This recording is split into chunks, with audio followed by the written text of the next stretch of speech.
안녕하세요. 오늘의 사연 시작해 보겠습니다. 고등학교에서 인성교육은 안 시키나 봐. 하긴 주입식 교육만 시키니까 인성이 이 모양. 꼴이지 나는 이런 인성 더러운 집안이랑 상종 못하겠으니 연 끊어요. 연락하지 마세요. 제가 시댁 식구들한테 일리 소리 졌는데도 저를 계속 괴롭혔. 그래서 대한민국에는 발도 못 붙이고 있을 정도로 망신을 줬어요. 도대체 어떻게 했냐고요? 이 사연 끝까지 들으면 알 수 있으니까 꼭 들어주세요. 안녕하세요. 저는 올해 50살 7급 공무원 남편과 함께 살고 있는데요. 동서는 피부과 의사고 신우는 방송 작가라서 주눅이 들었죠. 왜냐하면 저는 중졸이 있거든요. 결혼 전에 남편한테 고졸이라고 말해 나선 시댁 식구들 모두 고졸로 알고 있었어요. 그런데 어느 날 갑자기 어머님께서 남편이랑 신우의 졸업 사진을 꺼내서 보여주는 거 있죠. 시댁에서 참 마시다 말고 갑자기 자랑을 하신 거였습니다. 우리 아들이랑 딸 졸업 사진 좀 봐라. 원우이엔지 란이 잘생겼고 매는 참하고 예쁘지. 원우기계 1등 했고 금에는 상장이 이만큼이나 있다. 둘 다 선생님들이 너무 좋아해서 반장시키겠다고 난리여 이러면서 저보고 졸업 사진을 보여달라며 학창 시절에 어땠냐고 물어봤습니다. 이때까지 모두가 잘해주셔서 죄책감이 들더군요. 이렇게 좋은 사람들을 속이고 있다는 생각이 들어 처음으로 고백했습니다. 어머님이랑 동수한테 들릴 말씀이 있는데 사실 저 중졸이에요. 속여서 죄송해요. 그동안 남편도 모르고 있었어요. 안 그래도 중졸 숨기고 싶었는데 시댁 식구들 학력도 좋고대해 보여서 저도 모르게 거짓말을 했어요. 고개를 푹 숙이며 사과했지만 시댁 식구들 분위기가 싸늘하더군요. 남편도 믿을 수 없다는 표정으로 절 보고 있어서 놀랐어요. 그러다 결국 남편이 침묵을 뚫고 이리 말했어요. 당신 미쳤어. 이거 사기 결혼이야? 어떻게 그런 걸 속에 생각을 했어? 안 되겠다. 엄마, 우리 일단 돌아갈게요. 어머님은 붙잡지도 않으셨어요. 남편과 같은 표정으로 절 뚫어져라 쳐다보고만 계셨죠. 그때가 돼서야 제가 잘못했다는 생각이 들었어요. 절대 용서받지도 받지도 못하겠다 생각했는데요. 남편이 돌아오는 길에 이런 말을 꺼내더군요. 나 참 어이가 없어서 생각할수록 이해가 안 되네. 학력을 왜 속인 거야? 나랑 결혼 못할까봐 하긴 중졸이라 하면 시댁 식구들 다 반대했다. 있네. 이런 말을 하면서 중졸인 게 티 났다며? 제가 말하는 게 교형 없었다는 게 있죠. 속인 건 잘못이지만 그런 식으로 말하지 말라고 몇 번이나 말했지만 소용없었어요. 남편뿐 아니라 동서지사 시댁 식구들끼리 여행 간다고 만든 단톡방이 있는데 거기서 제가 맞춤법을 틀리게 말하니까 동서가 했어. 왜 이래요? 학교도 안 나온 사람처럼 서론이 틀리고 있네요. 됐어요. 초등학생도 안 틀리는 걸 틀리고 앉아 있네요. 그 와중에 남편이 중이라서 그렇다고 말해주더군요. 동서는 시어머니한테 전해 들었으면서도 모자라 이런 말까지 제기했습니다. 중학교만 졸업해서 맞춤법이 어렵구나. 몰라. 그런데 왜 우리 속였어요? 하긴 속이지 않고서 우리같이 좋은 집안으로 시집 보기 힘들지. 포기하지 말고 지금이라도 배우세요. 동사무소에서 하는 교육 프로그램 있던데 한번 들어가 보세요. 전쟁통에 못 배운 동네 할머니, 할아버지들 잔뜩 계시던데. 동서가 이러는 걸 처음 봐서 당황했죠. 근데 그때는 몰랐던 거예요. 서가 이제 본을 드러냈다는 사실을. 저도 속인 건 사실이라서 동서와 강하게 맞서 싸우진 못하고 차분하게 이야기했어요. 속인 건 죄송해요. 그렇다고 해서 이렇게까지 말씀하실 건 없잖아요. 제가 이런 문자를 보내기 무섭게 동서도 그런 뜻으로 이야기한 거 아니라고 하지. 남편도 예민하게 굴지 말라고 하지. 절 이상한 사람 취급하더라고요. 그러더니 동서와 시어머니가 이번엔 제 집을 찾아왔어요.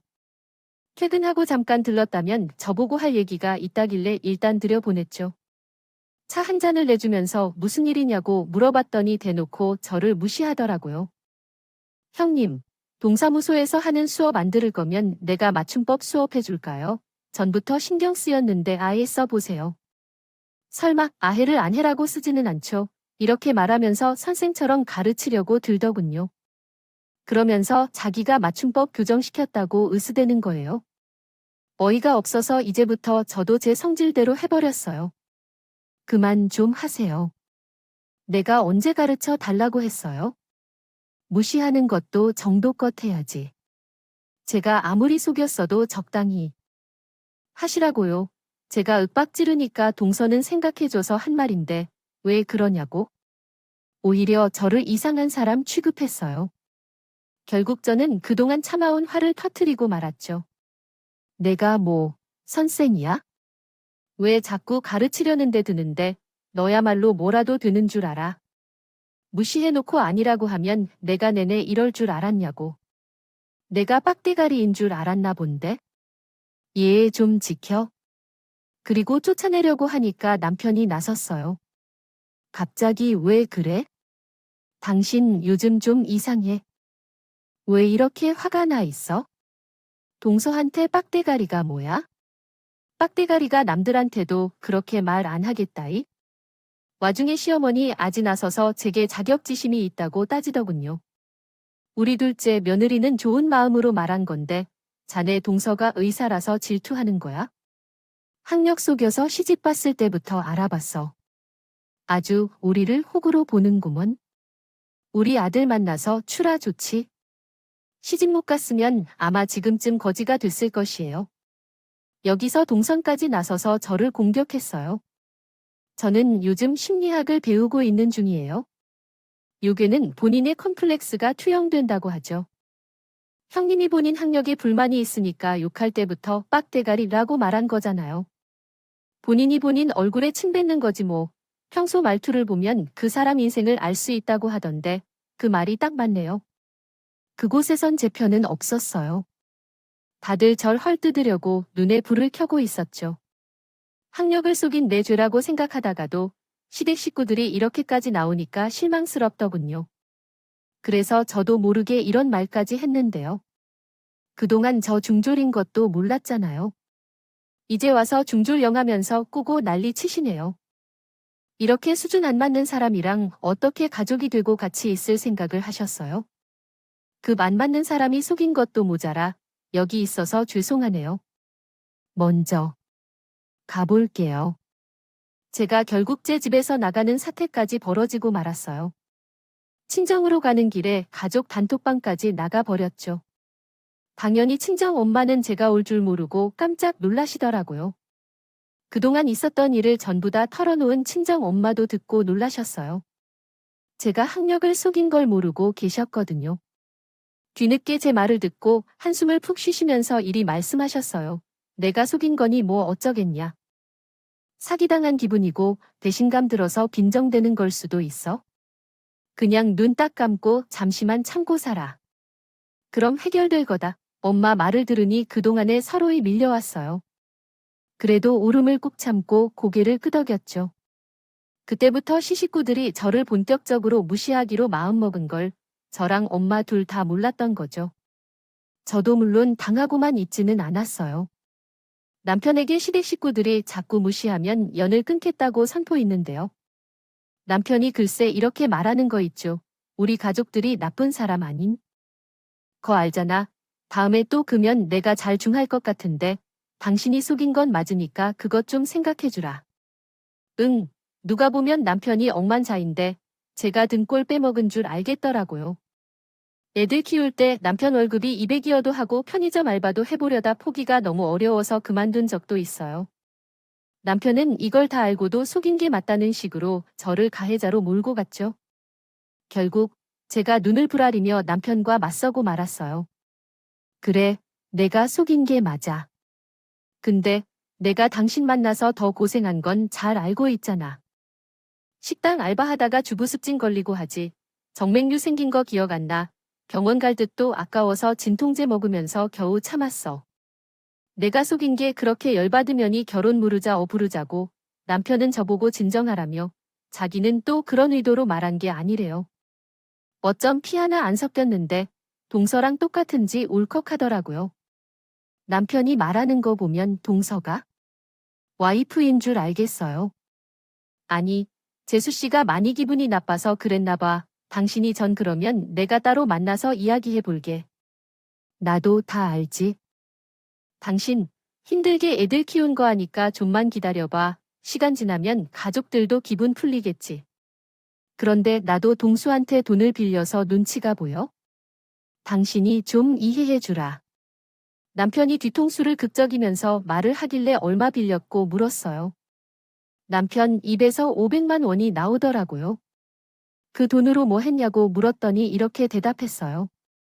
아니, 사실 차 사고가 났는데 배달부가 합의금을 달라는 거야. 내가 그때 술을 좀 먹어서 경찰에 신고할까 봐준 거야. 당신도 알잖아. 공무원 바닥 너무 좁고 인맥 타는 거. 음주운전 사고 낸 거 소문나면 나 진급도 못하고 겉돌까 봐 그랬어. 숨겨서 미안해. 남편도 절 속였으면서 어떻게 저한테 이러는 걸까요? 그럼 동서도 알고 있는 걸 텐데 저한테 하는 꼴 좀 보세요. 그냥 속여서 짜증이 난 게 아니라 제가 만만해서 이러는 것 같더군요. 제가 남편 덕 좀 봤으면 말을 안 해요. 7급 공무원 월급이 그렇게 많지도 않았고 고생이란 고생은 다 하면서 애들 키웠어요. 한마디로 시댁 식구들은 속인 거에 서운해하는 걸 넘어서서 무시할 건지가 생겨서 기뻐하는 것 같았죠. 전에도 절 싶었는데 틈이 없어서 못 잡았던 것 같아요. 일단 남편이 중지한다고 하니 지켜보려고 했는데요. 그 와중에 동서는 유튜브나 인터넷 방송에 출연해서 조금씩 유명해지고 있었어요. 피부가 좋아지는 꿀팁을 알려주는 건강 콘텐츠를 주로 해서 주부들 태 인기더라고요. 결국 피부과를 찾아오는 환자들이 더 많아져서 돈을 더 버니까 기세등등해졌죠. 저랑 사이가 급격하게 안 좋아져 놓고 주말에 뻔뻔하게 이런 연락까지 왔어요. 형님, 내가 에세이 냈는데 책 받으러 오세요. 사인해 줄게, 이거요. 없어서 못 파는 거다. 내가 가족들 주려고 겨우 구해온 거야? 저는 이 문자를 보고 무시해버렸어요. 전화도 안 받고 있는데 남편이 다가와서 뭐 하냐는 거 있죠? 재수 씨가 했다고 사인 받으러 오라던 연락 못 받았어. 얼른 옷 입고 가자. 시간 얼마 안 남았어. 제가 거길 왜 가냐고 안 간다고 했더니 남편이 한숨을 푹 쉬었어요. 동서한테 돈을 빌렸다. 이번에 또 무슨 돈이냐고 소리쳤어요.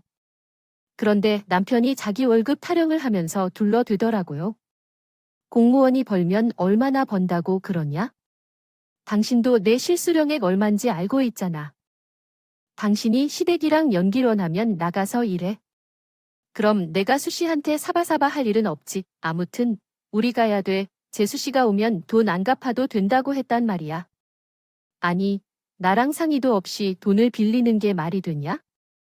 가뜩이나 동서랑 사이도 안 좋은데 똥을 싸지르고 오면 어떡하냐? 엄청 따졌죠. 그런데 남편이 그동안 빌린 돈이 너무 많다며 600만 원을 무슨 주로 갔냐고 하더군요. 어쩔 수 없이 울며 겨자 먹기로 일단 가겠다고 이야기하면서 남편한테 신신당부를 했어요. 당신 다음부터 이러기만 해봐. 시댁 식구들이 막말하면 바로 나올 거야. 당신이 중재 안 해주기만 해봐. 이거 약속한 거다. 남편이 건성으로 그러겠다고 말하길래 일단 동서가 보내준 주소로 갔어요. 도착해보니 고급진 레스토랑이더라고요. 안으로 들어가니 시댁 식구들은 절 쳐다보지도 않고 남편만 환영해줬죠. 식사가 이미 나왔길래 저는 묵묵히 밥만 먹었어요. 동서는 밥도 안 먹고 신나게 책에 사인을 한 뒤 나눠주고 있더라고요. 도대체 어떤 책인가 봤더니 그냥 그동안 만난 환자에 대한 이야기와 자기 인생관 같은 내용이었어요. 그때 동서가 책을 보고 있는 저를 쳐다보며 대학 병원에서 일할 때 만난 여자 환자 이야기를 하는 거 있죠. 장기 입원하던 여자 환자가 있었는데 그 여자 학력이 중이더라고요. 20대 중반까지 경력이 공백이라고 하길래 아파서 그러겠니 생각했거든요. 그런데 나중에 알고 봤더니 사고 쳐서 여자 교도소에 있다가 나온 사람이었어요. 이 말을 하면서 저를 보고 웃길래 기분이 나빴어요. 나한테 하는 말이냐고 물어보니 동서가 아니라면서 이런 말을 하더군요. 형님, 진짜 자격주 있는 같아. 형님은 중졸 아닌 것 같아. 걱정하지 마. 무시하는 것도 정도껏 해야지. 결국 제가 폭발하고 말았어요. 내가 중이어도 인성은 너보다 더 나은 것 같은데. 고등학교에서 인성교육은 안 시키나 봐. 하긴 주입식 교육만 시키니까 인성이 이 모양 꼴이지. 나는 이런 인성 더러운 집안이랑 상 못하겠으니 끊어요. 연락하지 마세요. 이렇게 소리 지르고 나가버리니까 남편이 절 붙잡으면서 왜? 이렇게 예민하게 구냐고 하더군요. 그래서 약속대로 하자고 남편에게 이렇게 말해버렸어요. 내가 미리 말했지. 시댁 식구들이 막말하면 나오겠다고 당신이 중지해준다면서. 왜 아무것도 안 해? 내가 무시당하는 게 안 보여? 그냥 내가 예민하게 구는 것 같아. 이게 괴롭히는 거지? 도대체 뭐 하는 걸로 보여? 우리고 떠드는 걸로 보였어? 사람을 이렇게 대놓고 비고고 무시하는 사람이 어디 있는데? 제가 말을 와다다다 내뱉으니까 남편이 번진 표정으로 쳐다보더라고요. 제가 머리끝까지 화가 나는 바람에 식당으로 다시 들어가서 제 자리에 있던 책을 동서에게 집어던지며 소리쳤어요. 야, 이딴 거 너나 읽어.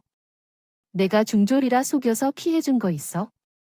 나 남편이랑 결혼해서 이득 없어? 남편 월급 적어서 허리띠 졸라 했다고. 나도 투잡 뛰어서 애들 키웠다가 이제 겨우 쉬는 건데. 어떻게 나한테 이럴 수 있어? 가족한테 이러는 게 말이 된다고 생각해? 나한테 에세이 이런 거로 연락하지 마. 너같이 거만한 사람 책을 누가 읽어주긴 할 것 같아. 제가 이러고 나와 버리니까 시댁 식구들과 아슬아슬하게 이어지던 신경전이 아예 전쟁으로 선포되고 말았어요. 저를 따라 집에 온 남편이 이렇게 말하더라고요. 왜 굳이 그렇게까지 한 거야?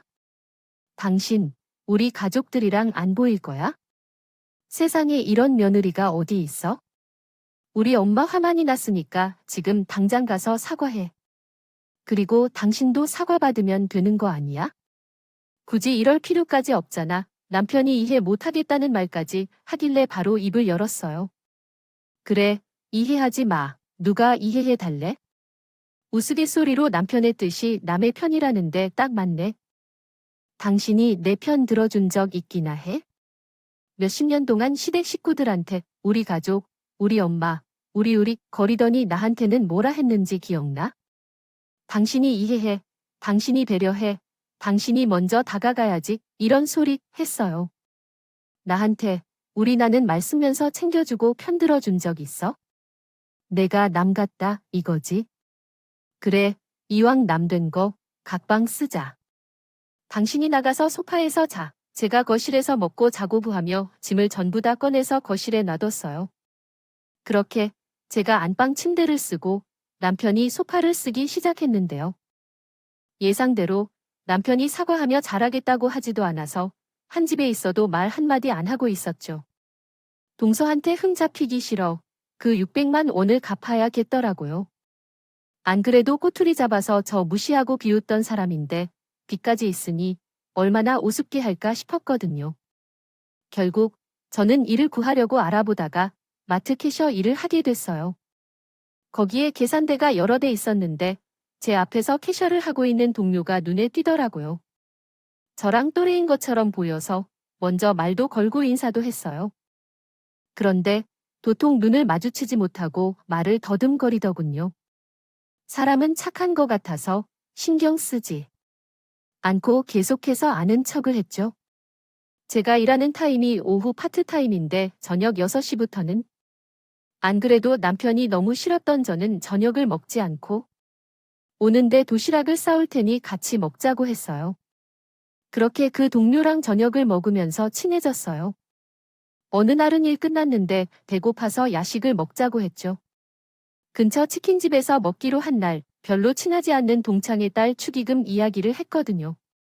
아니, 글쎄. 어쩌다 얘기 몇 번 나는 애가 연락을 하면서 자기 딸의 결혼식에 와달래 그런데 걔는 내 자식들 결혼한 날에 연락 온 적도 없거든.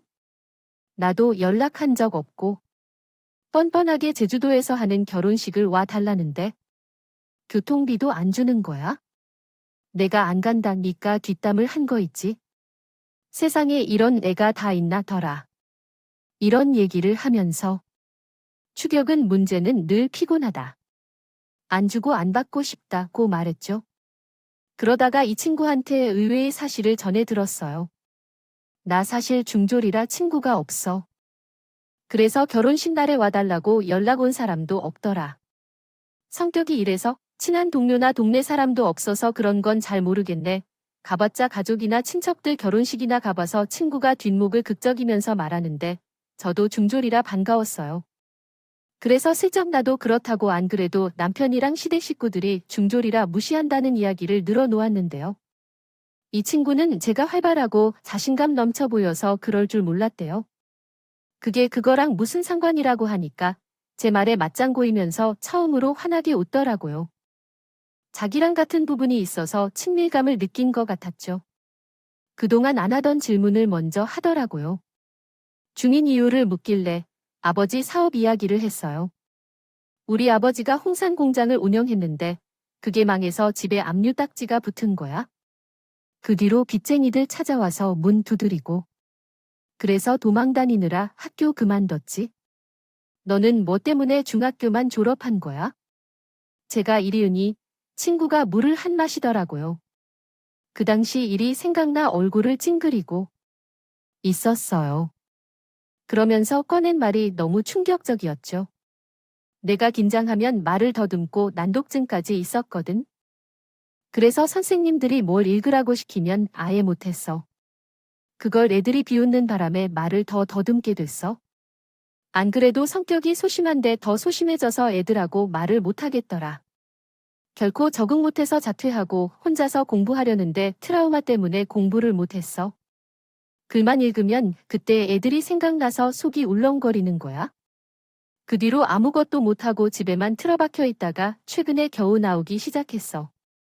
친구가 고개를 푹 숙인 채 자신의 아픔을 고백하길 가슴이 찡해지고 뭐 그런 애들이 다 있나 소리치기 무섭게 친구가 이런 말을 꺼냈습니다. 그런데 걔가 TV 나오는 거 있지? 건강 프로그램인가? 그런데 나오길래 깜짝 놀랐어. 나는 몰랐는데 걔는 피부과 의사 됐더라. 나는 걔 때문에 이렇게 사는데 너무 억울한 거 있지? 친구가 말하는 내용을 아무리 들어봐도 동서를 말하는 것 같았죠. 저는 혹시 그 애가 이 사람이냐고 물어보면서 사진을 보여줬어요. 그랬더니 친구가 바로 맞다고 하길래 제가 놀라서 이렇게 소리쳤어요. 어머, 세상에, 세상 좁다 좁아. 어떻게 이렇게 좁을 수가 있냐? 이 사람이 내 동서인가? 내가 저번에 말했지. 자꾸 무시하고 꼽는다는 동서. 얘가 널 놀리고 따돌렸다고 말도 안 돼. 거짓말이지. 우리는 너무 신기해서 서로 입을 틀어막으며 별일이 다 있다고 말했는데요. 평소 동서를 싫어했던 저는 친구에게 린 증거가 있냐고 물었죠. 그랬더니 친구가 고개를 저었다가 갑자기 생각난 듯 아 하고 입을 열었어요. 학교생활 기록부 말고는 없을 거야? 걔가 날 때리거나 욕한 것도 아니고 교묘하게 무시하고 친구들한테 뒷담했거든. 철저하게 혼자로 만든 것밖에 없어서 증거는 없어. 선생님이 내 편 들어주셔서 다행이지. 그것도 아니었으면 아무것도 안 남아 있을걸. 하지만 그 당시 학교생활 기록부는 있었지만 없어진 것이었습니다. 너무 옛날 기록이라 찾기 힘들 거라고 하더군요. 저는 동서에게 복수를 하고 싶어서 몸이 근질근질한데 친구는 절 말렸어요. 뭐 하러네. 인생 복잡해지게 그래. 신경 쓰지 마. 괜히 참교육하고 나섰다가 고소당한 사람도 있더라. 말년에는 결국 지가 한 짓 다 돌아갈 거야. 너는 몰라도 난 괜찮으니까 어차피 지난 일인걸. 내가 바보 같아서 당한 것도 있고 친구가 이상한 소리를 하길래 무슨 소리냐고 반박했고 그게 왜 내 탓이야. 걔도 한번 당해봐야 돼. 난 무시하다가 어떻게 되는지 몰라서 그렇게 설치고 다니는 거야. 말년이 아니라 업보가 지금 돌아가게 만들 거니까 두고 봐. 친구가 동서 때문에 중졸이 됐으니 중이라는 이유로 무시당한 세월까지 다 갚아주겠다고 했어요. 그리고 바로 어떻게 했냐고요? 제 초등학교 동창이었던 녀석에게 연락을 했죠. 동서가 인터넷 방송에만 나오다가 최근에는 TV 출연하기 시작했거든요. 동서 이름이 슬슬 알려지기 시작하니까 한 프로그램이 아니라 이쪽 저쪽에서 다 나오고 있었죠. 어느 날은 TV 틀었는데 우연히 동서가 나와서 이리 말하더라고요. 제가 어렸을 때 너무 소심해서 친구가 없었어요. 그래서 책만 읽고 공부만 했던 것 같아요. 책이랑 교과서가 제 친구였던 거죠. 소심하고 친구가 없긴 개뿔. 대장처럼 여자애들이랑 몰려다니면서 마트 친구를 따돌렸으면 뻔뻔하다고 동서의 실체를 모르고 있는 MC 박수를 치며 역시 의사 선생님은 다르다고 했어요. 내 자식들은 놀러다니기 바쁘고 사고치기 바빠서 책 한 거 안 읽어요. 공부도 이미 때려쳐서 지금은 대학도 안 간대. 역시 의사 선생님들은 달라요. 책이랑 교과서가 친구라. 아, 우리 자식들도 좀 그랬으면 좋겠네. 이러면서 얌전하고 조용한 친구가 있으면 동서차 의사가 될 테니 잘해주라는 말까지 했어요. 그랬더니 동서가 뭐라 했는지 아시나요? 아, 아니에요. 저 같은 게 뭐라고 그렇게 띄워주세요. 그래도 저같이 겉도는 친구 있으면 챙겨주세요. 그 친구가 되게 좋아할 거예요. 방송에서 아주 천사 코스프레를 하고 있더군요. 동서는 연예인들이 자기를 추켜 세워주는 걸 즐기는 것 같았어요. 너무 좋아하며 활짝 웃는 모습을 보니 속이 부글부글 끓었죠. 그러다 제게도 기회가 왔어요. 오랫동안 연락이 닿지 않던 동창 녀석에게 이리 전화가 왔거든요. 야, 인터넷 방송에서 고정 출연하고 있다던 피부과 의사 동사라고 하지 않았어. 우리 프로그램에 너 동서 출연할 것 같은데 회의 시간에 캐스팅하자고 해서 내가 연락해보고 있는데. 내 생각이 나서 전화해봤어. 동창 녀석이 방송국에서 작가로 일하고 있었거든요. 사이가 멀어졌다가 신우이랑 같이 일하고 있다는 소식에 다시 연락이 닿았어요. 그 뒤로 저한테 방송 소재를 고민하며 아이디어를 얻어가더라고요. 동창이 옛날에도 이런 방법으로 재미난 이야기를 가져가곤 했는데요. 이번에도 동서의 특징을 물어보며 새로운 출연자인 동서를 잘 살릴 수 있는 소재가 없냐고 묻더군요. 그래서 제가 이렇게 말해버렸습니다. 그러면 학교생활 기록부를 이용해서 코너를 만들어 보는 건 어때요? 선생님들이 어떻게 평가했는지 문구도 읽어보면서 학창시절 어땠는지 썰도 푸는 거야. 가능하면 수미양가 평가한 옛날 성적표를 공개해도 재밌을 것 같지 않아요? 동창이 제 말을 듣고 재밌겠다며 너무 좋아하더라고요. 회의 시간에 말해보겠다고 해서 가슴이 두근거렸죠. 마치 친구가 말한 것처럼 학교생활 기록부가 공개되면 동서 인생도 끝장이 날 테니까요. 물론 저는 아무것도 모른 척 동창에게 동서 어릴 때 모습이 너무 궁금하다며 알려달라고 했어요. 그렇게 2주 정도가 지난 것 같아요. 동창이 제가 말한 대로 회의를 해보고 동서도 만나봤나 봐요. 갑자기 차 한잔 하자면서 집 앞까지 찾아와서 이런 말을 하는 거 있죠. 일단 동창을 데리고 가까운 카페로 향했는데 동창이 커피가 나오기도 전에 앉자마자 이런 이야기를 꺼냈어요. 여기 사람들 없지? 세상에, 너 보자마자 말하고 싶어서 죽는 줄 알았다. 내가 말한 대로 방송 진행해 보려고 내 동서한테 학교생활 기록부 달라고 해봤거든. 그런데 내 동서가 싫대. 고정 출연자로서 뺄 수도 없어서 뭐 때문에 그러시냐? 야, 예민할 수 있는 부분은 편집하거나 모자의 끝 처리해서 진행하겠다고 했어. 그랬더니 자기가 오해를 받아서 누명을 썼다고 하더라. 동창이 이때 주변을 둘러보더니 사람들이 몰려들어오기 시작하니까 목소리를 줄였어요. 무슨 누명일지 몰라도 이상한 것 같아. 내가 누명 쉬인 거면 문제 없는 거 아니냐고 그 부분만 잘라서 진행하겠다고 했거든. 그런데 내 동서가 떼온 학교생활 기록부에 뭐라 적혀져 있었는지 알아? 독단적이고 친구를 교묘하게 놀리며 따돌리는 경향이 있음. 이렇게 적혀 있는 거야? 동창이 이때 저보고 알고 있었냐고 묻더군요. 저는 깜짝 놀란 척 전혀 몰랐다며 알았으면 학교생활 기록부 얘기를 꺼냈겠나 말했죠. 그러면서 동창이 하는 말이 너무 웃겼습니다. 고정 출연자로서 뺄 수도 있습니다. 없어서 결국 학교생활 기록부 부분만 촬영 못했거든. 그런데 방송 작가들 사이에 숨은 퍼져서 방송공 관계자는 다 알게 된 것 같아. 너한테 이런 말해서 너무 미안하지만 이제 내 동서 끝이야. 우리 쪽에서 오해하는 거면 지금이라도 미리 공개해서 해명하라고 좀 말해봐. 지금 방송국 분위기 장난 아니야? 동창이 이리 말하길래 인터넷에서 이런 글을 봤다고 슬쩍 말해버렸는데 사실 내가 우연히 본 글인데 지금은 제거 동서가 중학교 때 친구를 따돌리고 무시했다.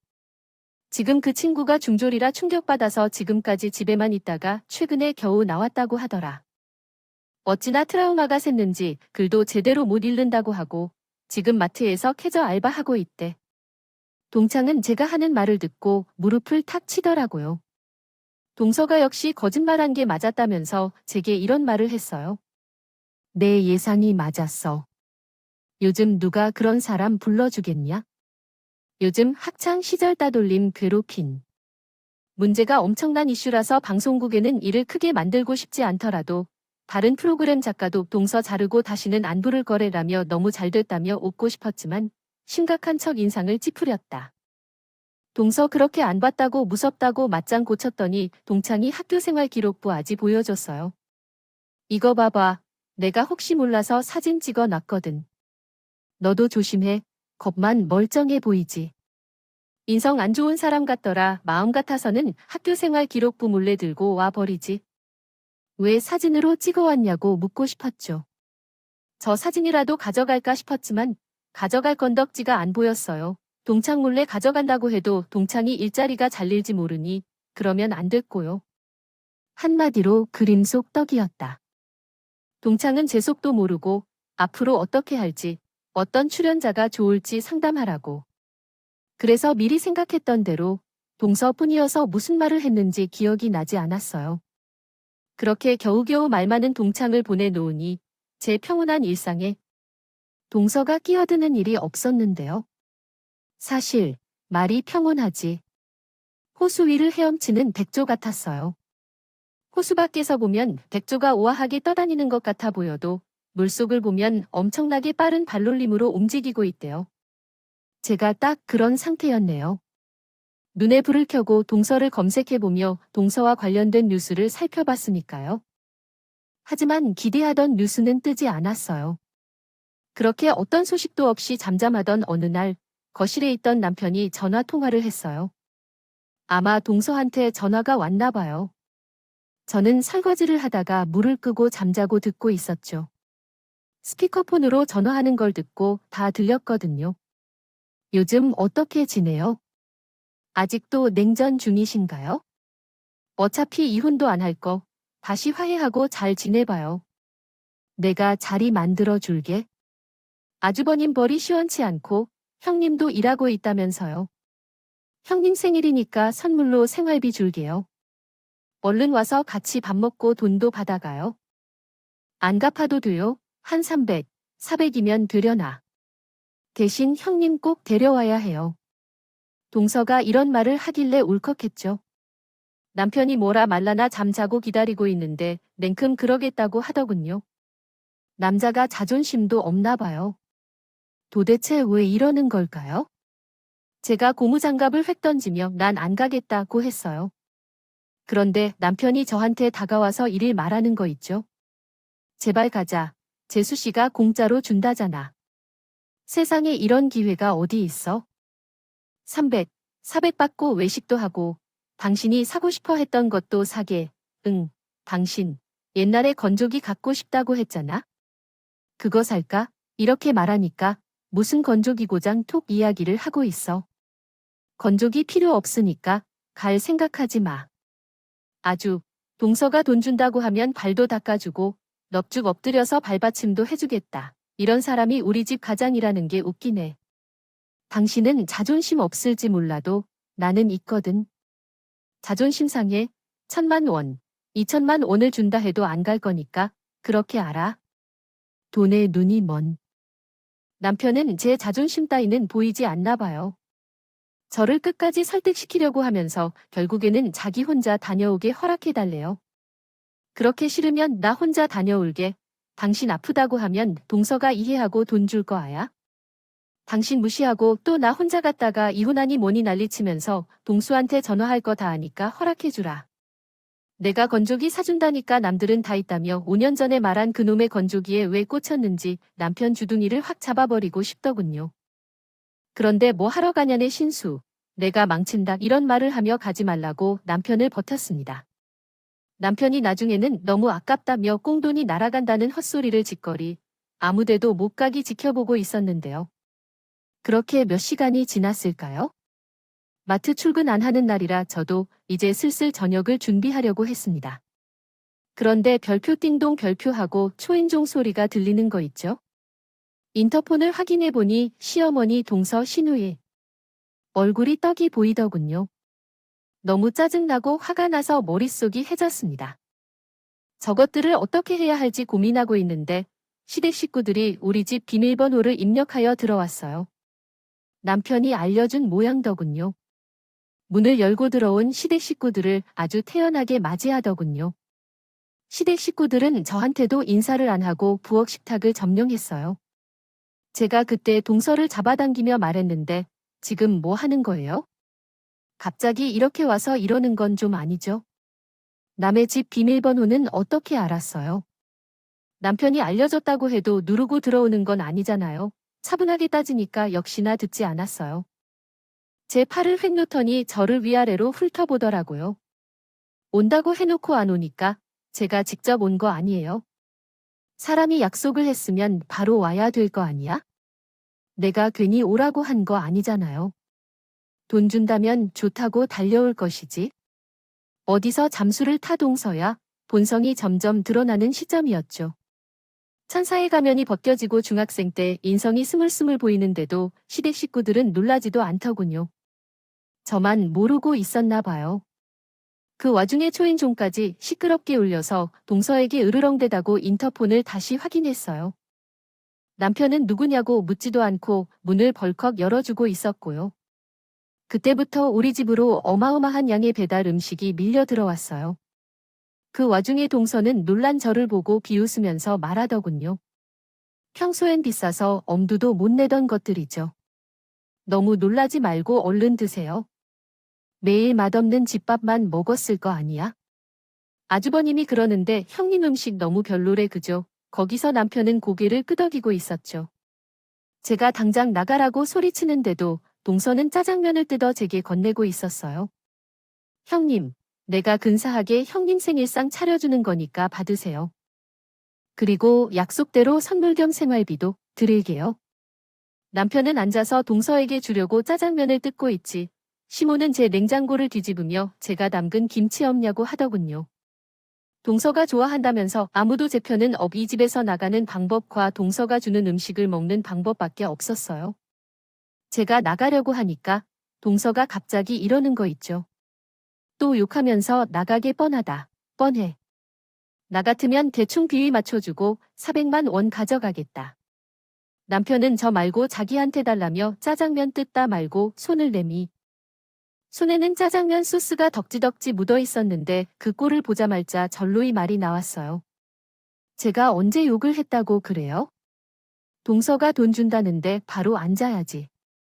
이렇게 된 거 돈도 받고 동서도 골려줘야겠다는 생각이 들었어요. 제가 수치스러워하면서 욕하고 소리 지르고 도망가는 걸 즐기는 것 같았거든요. 동서 입맛대로 해주면 안 되겠다 싶어서 즐기기로 한 거죠. 기싸움에서 이기는 건 자신 있는데 돈까지 받은 일석이조라고 생각했어요. 그래서 남편 손에 든 돈을 빼앗아서 주머니에 넣고 짜장면을 뜯어줬어요. 그리고 맛있다며 이런 소리를 해대며 약 올렸어요. 동서가 사주고 용돈도 줘서 그런가 더 맛있게 느껴지네. 앞으로 돈 좀 더 줄 수 있어요. 어머님 용돈도 드리고 있다면서요. 요즘 방송에도 나와서 돈 많이 버는 것 같던데 좀 도와줘요. 남편 월급이 너무 쥐꼬리만 해서 그래. 제가 이러니까 동서가 당황한 눈치였어요. 그런데 그때 시모가 배달 올 때 같이 오는 일회용 수저로 제 뺨을 후려치는 거 있죠. 어딜 동서보리차 차려줬 건만 배가 불렀네. 동서가 그제서야 한박 웃음을 짓더니 저를 보고 비웃더라. 우리 형님은 가방끈이 짧아서 그런가 식사 예절을 모르네.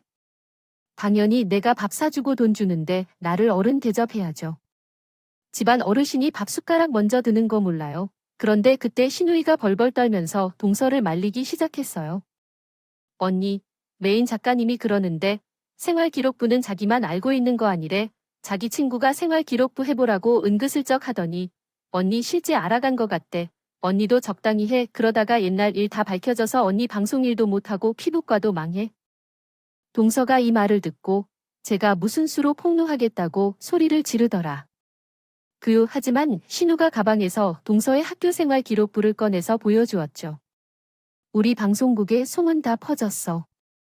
이거 모르는 사람이 없는데 언니 어떻게 하려고 그래? 그래.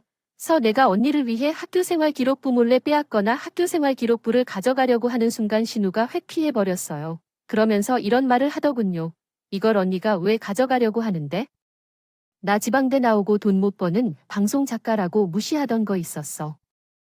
방송국 사람들이 언니 실체 알아채고 손절했다 하니까 너무 좋더라. 그러다가 언니 학교생활 기록부를 봤는데 눈이 돌아가 버렸어. 정신 차려보니까 내 손에 이게 있더라고. 신우이가 학교생활 기록부를 펄럭이면서 갑자기 제 편에 서겠다고 했습니다. 저랑 같이 다 폭로해 버릴 거라고 하니 동서가 헛웃음을 지었죠. 무슨 수로 폭로하게? 고작 선생이 남긴 한 줄 때문에 내 인생이 파토날 것 같아 말해봐. 무슨 수로 폭로할 거냐고 동서가 짜장면을 엎고 난리를 치길래 제가 마트에서 만난 동료 이야기를 말해버렸어요. 나는 피해자도 알고 있어. 나한테 증언도 해주던데 학교생활 기록부 그 피해자가 말해준 거야? 설마 사람들을 너무 많이 괴롭혀서 피해자가 누군지 기억 안 나는 거 아니지? 나 그 사람 설득해서 인터넷에 올려버리려고. 피해자 증언도 나오면 너도 어떻게 못할걸. 우리가 인터넷에 올리면 방송도 다 잘린 것도 모자라 피부과도 망하겠네. 요즘 사람들이 따돌린 문제에 예민한 거 알고 있지? 이렇게 말하니까 동서가 입을 떡 벌리고 다물지를 못하더라고요. 그러다 갑자기 마트 친구 이름을 대면서 그 사람을 만났냐고 물었어요. 그 친구 성이 진짜 특이하거나 동서가 갑자기 무릎을 꿇고 싹싹 빌기 시작했어요. 내가 형님한테 그런 건 미안해. 근데 그건 옛날 일이잖아. 걔가 오해한 걸 거야? 워낙 소심한 애라서 오해가 커진 거라고. 나는 잘못한 거 없어. 이렇게 빌 테니까 걔한테 말하지 말아주라. 마트에서 이러다가 만났다며 내가 돈 줄게. 마트 출근하지 말아주라.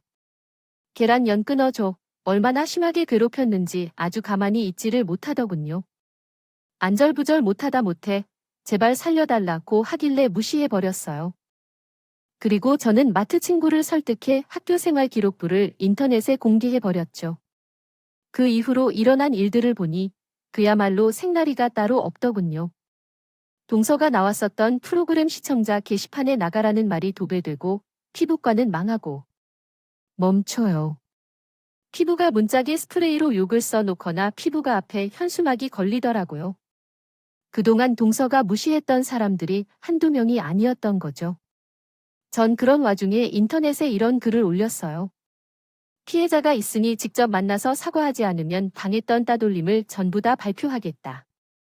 당연히 시댁 식구들이 제 글을 본 것 같더군요. 피부과 환자가 확 줄어들어서 동서 수입이 줄어드니까 시호가 절 찾아왔. 그든 동서에게 용돈을 받다가 못 받아서 아쉬웠는지 제게 이런 말을 했어요. 아가, 이렇게까지 할 일은 아니지 않냐? 그래도 우리 가족인데 제발 일 크게 만들지 말자. 이쯤 했으면 된 것 같으니까 인터넷에 올린 글도 전부 다 내려줘. 시어머니가 저한테 매달리면서 사정하다 제 남편 인생도 망가질 수 있다는 거 있죠. 협박을 하더니 갑자기 앞으로 잘하겠다고 비니까 짜증이 나더군요. 그래서 이렇게 말해버렸습니다. 그럼 동서가 나 맞춤법 가르쳐 줬듯이 인성 교육 좀 시켜줄 테니까 데리고 오세요. 안 데려오면 더 한글도 올릴 테니까 그렇게 아시고 어머님이 겁을 잔뜩 집어먹고 동서 내로 달려가겠다고 했어요. 1시간이 안 돼서 동서랑 같이 오길래 절 선생님이라 부르라 했죠. 드디어 오셨어요. 어머님한테 들으셔서 잘 아실 텐데 저한테 인성배 준비하고 오신 거죠. 근데 왜 빈손으로 오셨대 이러면서 공책과 펜을 쥐어주고 친히 인성교육을 시작해줬어요. 제가 읽어주는 책을 듣고 필사까지 시켜버린 거죠. 3시간 동안 꼼짝도 못하게 하니 집 가고 싶어서 죽으려고 하더라고요. 그래서 제가 들고 있던 매로 책상을 탁 치면서 말했어요. 이제 시간 됐어요. 시간도 못 버티는데 어떻게 의사가 됐대. 정신 차리고 다시 필사하세요. 글씨 예쁘게 안 쓰면 다시 하라고 할 거예요. 그것도 모자라 동사무소에서 하는 인성교육 프로그램도 듣겠어요. 한 달 동안 수업을 꾸준히 들으러 다니길래 검사를 해보기로 했죠. 그래서 동서와 시모를 제 집으로 불러서 A4 용지를 꺼내놨어요. 동서가 이게 뭐냐고 물어보길래 웃으면서 말해줬어요. 잘 배웠는지 체크해 보려고요. 어머님도 인성교육 좀 받아야 할 것 같으니까 동서가 그동안 배운 거 어머니한테 가르쳐 보세요. 의사니까 잘 가르치겠습니다. 기대할게요. 제가 의사라는 말을 강조하며 동서를 괴롭혔어요. 시어머니를 가르치다 잠깐 멈출 때마다 뭐 하냐고? 의사가 이것밖에 못하냐고 닥달을 한 거죠. 그렇게 동서가 망신을 당하며 시모를 열심히. 총 시간 정도가 흐르자 동서와 시모를 지켜보고 있다가 이런 말을 꺼냈어요. 이제 끝난 것 같으니까 가보세요. 그리고 어머님은 동서가 잘못할 때마다 잘 가르쳤으면 이런 일은 없었을 거예요. 어머님도 동서랑 똑같은 사람이니까 정신 똑바로 차리고 사세요. 제가 날린 일침에 시어머니는 알겠다며 얌전히 고개를 끄덕일 수밖에 없었죠. 여기서 끝낸 게 아니라 서가 배운 인성교육을 바탕으로 사과문을 쓰게 했어요. 이날 쓴 사과문을 마트 친구 앞에서 읽게 만들었죠. 물론 처음에는 마트 친구가 만나기 싫다고 했어요. 나는 굳이 사과 안 받아도 돼. 사과 받는다고 내 인생이 바뀌는 것도 아니고 그때로 돌아가는 것도 아닌데 그 애랑 다시 마주할 생각만 해도 심장이 두근거려. 난 괜찮으니까 신경 쓰지. 하지만 저는 포기하지 않았어요. 동서 때문에 인생이 망가졌는데 동서 인생도 망가뜨려야 하지 않냐고 설득했는데 결국 친구가 제 말에 고개를 끄덕이며 만나보겠다고 했어요. 제가 바라던 대로 마트 친구 집 앞까지 찾아온 동서가 제가 쓰라고 독촉한 사과문을 읽었죠. 동서는 수치스러워하면서 사과문을 다 읽은 뒤 마트 친구에게 90도로 허리 숙여서 미안하다는 말을 했어요. 내가 재밌으라고 한 말 때문에 인생을 망쳐서 미안해. 그동안의 과오로 내 인생도 망가져서 나도 후회하고 있어. 앞으로 평생 속죄하여 살아갈게. 제발 내 사과 받아주라. 친구는 사과문 잘 들었다며 사과는 받아줄 수는 없다고 돌아가라고 했어요. 그런데 친구 표정은 한결 편안해 보이더라고요. 이날을 계기로 와마트에서 친해진 친구는 절친한 사이가 됐어요. 지금까지 연락하며 소소하게 음식을 만들어 먹고 여행도 가고 있죠. 그 와중에 남편은 어떻게 됐냐고요? 남편은 시모와 동서가 인성을 받고 사과문을 썼다는 사실을 알고 있었어요. 왠지 모르게 제 눈치를 계속 봐서 어떤 촉이 들었죠. 그래서 남편을 얼른 봤는데요. 설마 당신도 생기록부에 빨간 줄 어져 있는 거 아니지? 우리 확인하러 가볼까? 당신 과거 좀 의심되는데 제가 이러니까 남편이 놀란 토끼 눈이 되더라고요. 저는 이때다 싶어서 남편도 정신교육을 시켰죠. 동서와 똑같이 인성교육도 시키고 동사무소 수업도 듣게 했어요. 거기에 더불어 부부 상담도 받게 하면서 남편의 인성을 고쳐가고 있는데요. 그래도 남편이 더러운 인성을 내비칠 때마다 이 말을 했어요. 뭐, 그때 동서 탓이 아닐 수도 있다고. 실수인 것 같다고. 정신 안 차리고 남들 무시하고 괴롭히거나 나한테 그런 식으로 대하면 똑같이 해줄 거야, 하찬. 그리고 어떤 공무원은 과거에 저지른 것들이 다 들통나서 타고 있던 라인 다 사라졌다고 하더라. 공직사회 좁아서 인사과에서 안 해본다는 사람 끝이래. 당신한테 하는 말 아니고 그냥 그렇다고. 요즘은 이혼도 흠 아니라고 혼잣말을 하니 남편이 깨갱하고 알아서 잘하겠다고 하더군요. 그 결과 저는 전과 다르게 남편의 외조를 받으면서 남은 결혼 생활을 하고 있네요. 이렇게 행복한 것도 정말 오랜만입니다. 이혼하고 싶을 정도로 너무 싫었던 남편과 시댁 식구들이 있지만 제 힘으로 모두 다 바로 잡게 됐어. 여러분도 오냐오냐 하지 마시고 무조건 수그리고 들어가지 마세요. 자기 이득이나 권리를 제대로 주장하고 살다 보면 저같이 꽃피는 때가 올 거라고 생각합니다. 부디 좋은 사람, 좋은 인연만 있길 바라며 이만 글 줄여보도록 할게요. 저처럼 늘 행복하시길 바라요. 감사합니다.